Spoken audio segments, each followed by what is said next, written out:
It is Monday, April 6th, and these are 4 stories you need to know to start your week.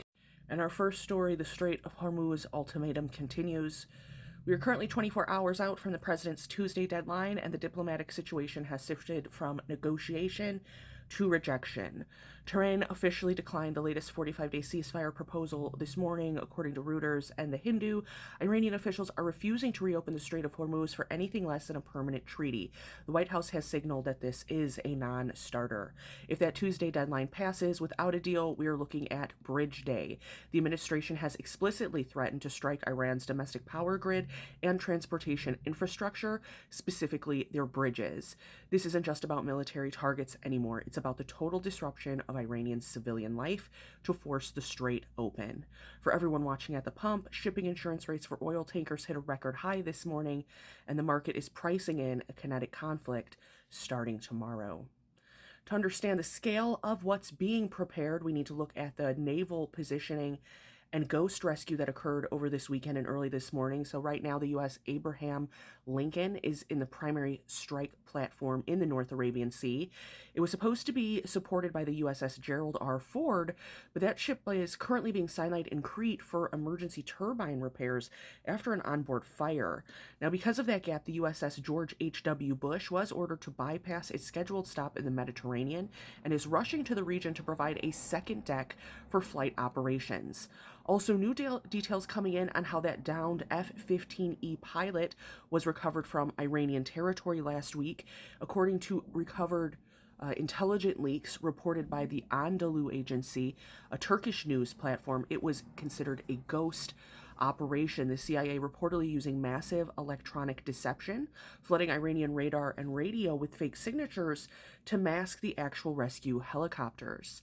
It tells that if a strike happens tomorrow, the first move won't be a missile, but likely a total electronic blackout of the region. Now, again, I reported yesterday, in times of difficulty trusting the verifiability of White House sources under this current administration, I did report yesterday that until concrete proof of life is seen or shared by someone outside of the administration, many still questioning whether that second pilot was actually recovered or if this is a psychological maneuver in order to confuse Iran, especially after seeing reports of that electronic deception being used, fake radio signals, fake radar signals, etc. So keeping our eyes on that one.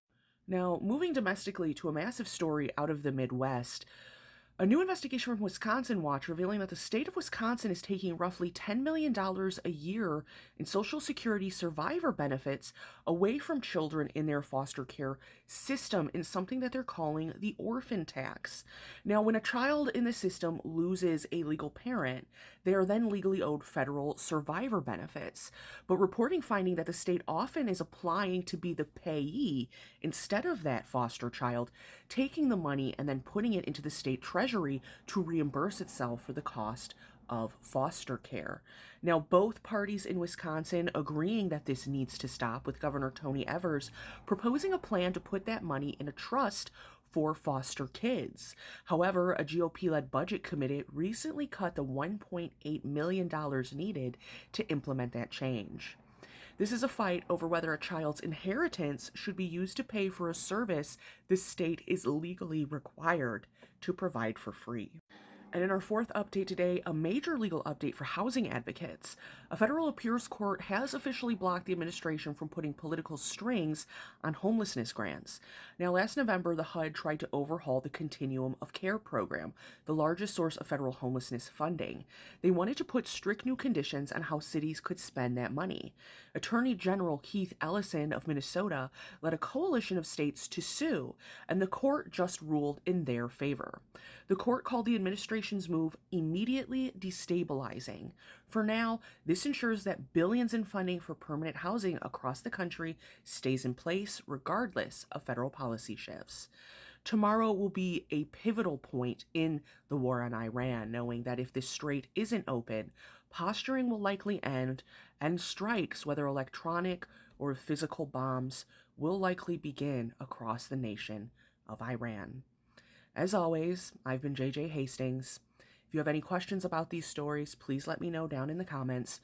And stick tuned because I have a second part update coming to this video where I want to dive a little bit more into the 25th Amendment and those cognitive concerns coming out about the president. I'll see you in the next one.